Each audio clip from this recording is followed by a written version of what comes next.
Hello there, ladies and gentlemen, this is Boisterous, coming to you with Cadoink with some Team League Tenacity out of the map, the Ruins of Tarsonis, the Battle for Tarsonis. I don't really know this map all that well. Anyway, Cadoink, why don't you start introducing our players?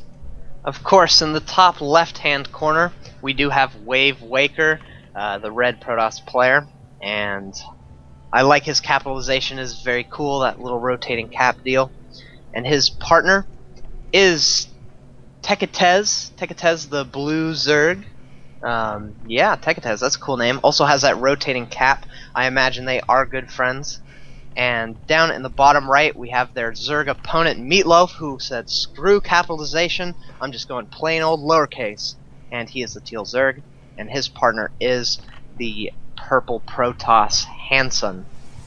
Yeah, you know what's interesting about WaVeWaKer's capitalization of his name? I get the feeling that, like, he wanted his name to look like the ocean, and like all the caps are just there, so that it's all waves. The only thing that kind of throws that off is the R at the end, which doesn't have a capital for whatever reason, and I don't understand that. I was about to make note of that. He didn't make it all the way through. I guess the waves died out. He just got like bored halfway through his name, and he was like, "Nah, screw caps." Hitting that shift key is too hard.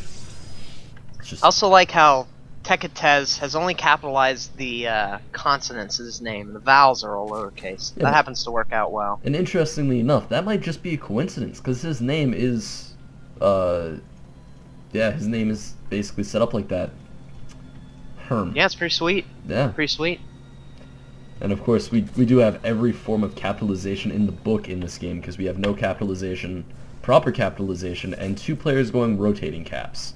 However, we have the players with rotating caps rushing, because they're cheesy like that. Yeah, 2 Zerglings going across the map right now. This is actually really close spawns, especially for a 2v2 map. I feel like this rush distance is really quick, so I don't know if the players thought about this while they were playing, or if they're just like, we're playing 2v2s, this is what you do, let's go for a rush. Yeah, no, and also about something else interesting about this map is it looks kind of like Steps of War, just not green. Like, the bases kind of have that same aesthetic where there's 2 levels of ramps to get up to the main base. And it's kind of Steps of War, except not rotated and not green. It's basically the same map, though. Yeah, that's crazy. I haven't thought about that. I haven't thought about that map in a long time. We do have TeKiTeZ doing some harassment on Handsun, trying to see if he can pick off this gateway. But Handsun did get a Zealot out. Should be able to shut this down for a little while. Yeah, and we have his teammate Meatloaf going for some Zerglings of his own. We're going to see if he picks up Zergling speed, because currently he has the gas and he just hasn't started it yet. It doesn't look like Blue... It looks like Blue is basically all in with this Zergling attack. He hasn't actually built a drone since he started this. He just started his first queen, or well, his first queen is about to wrap up, and he's in no position to get Zergling speed, so he's definitely all in at this point. Yeah, I agree, and if the teal player does get that Zergling speed, which he has now started, it'll put him at a huge advantage against the Zerg opponent, because he's doing this all in. He won't have any kind of tech, and so when they hold this off, if they hold this off, they'll be at a huge advantage. Yeah, definitely. And it looks like Handsun is going for yet another photon cannon. However, it's out of range of the first one, so the first one can't cover it. The probes do come off the line to defend it, so that photon cannon is going to go up safely. And it looks like Meatloaf and Handsun are actually coming back in this. However, the issue is that there's... Oh god, a Zealot gets surrounded. That is not what you want to happen at this stage of the game, where stuff like this is happening. And Zealots against Zerglings, Zealots kind of wreck them so hard. Oh god. Yeah, this is really bad. Those 3 Zealots came in just at the right time, and now 3 more are reinforcing. He does have his cybernetics core finished, and he's going to be chrono boosting out that warp gates, which is going to make this push a lot scarier, especially if he can get a pylon near the base. Yeah, this is a lot of Zealots. However, the cannons, they're engaging in front of the cannons, which is not what they want to do. There's not really a good spot for this team of WaVeWaKer and TeKiTeZ to engage at this point, because both players have their defensive structures up. I'm surprised that he's just sacrificing probes to the Zealot gods. That was not the best decision. Yeah, he did lose a lot of probes there. In fact, if I was WaVeWaKer or TeKiTeZ, at this point I would back up and take some expansions. Like, the damage is done. If you look at the unit loss tab, The purple players lost a lot. Well, actually, the top three are pretty even. The top but three still, are exactly even, actually. Yeah.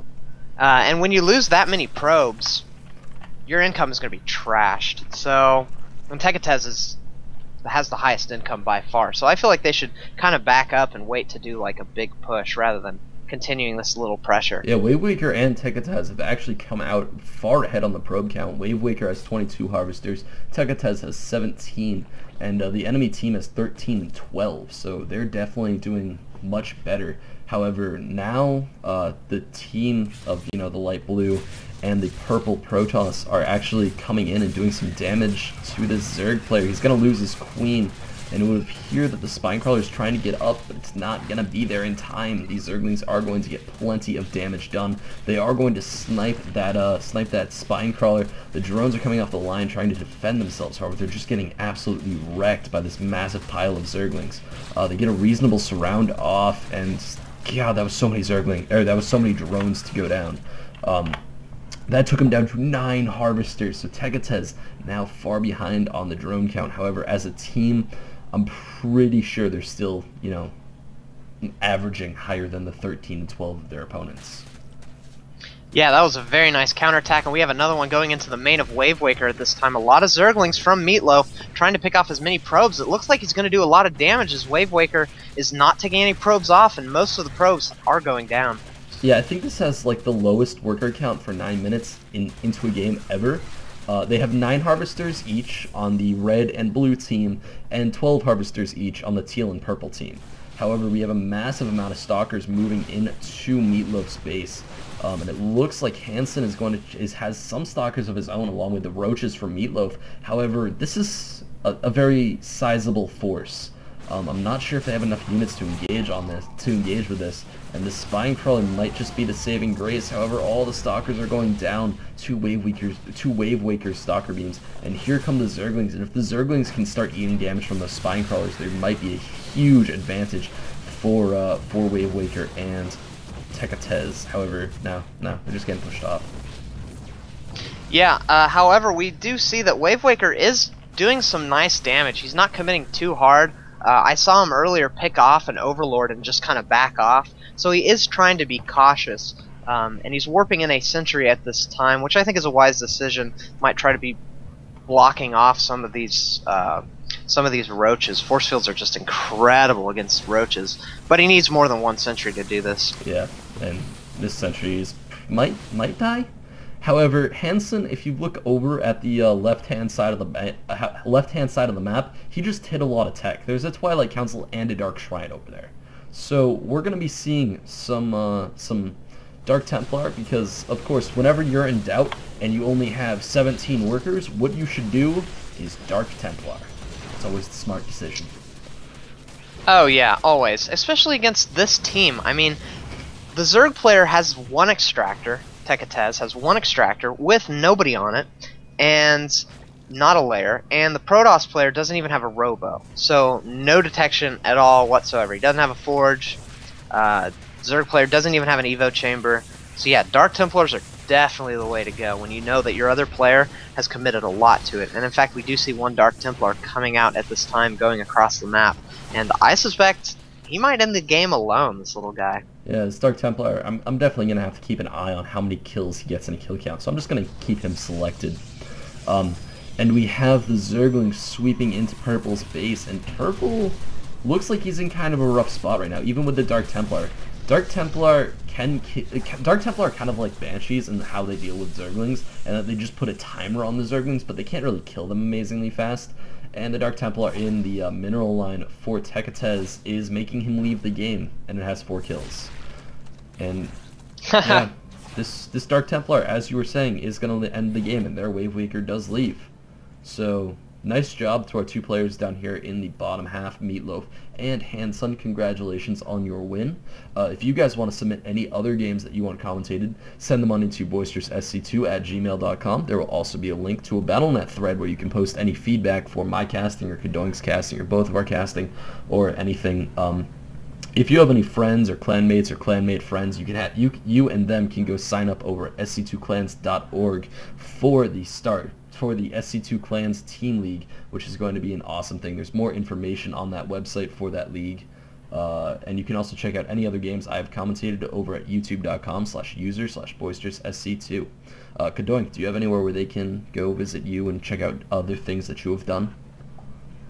Yeah, you can check me out at www.youtube.com/Cadoink Studios or /user/Cadoink Studios, or you know what, just type Cadoink Studios into the search. I will pop up for sure. Also, once again, check out the SC2 clan. It's going to be awesome. So yeah, those are my only shoutouts. All right. Well, with that, this is Boisterous. This is Signing Cadoink. out.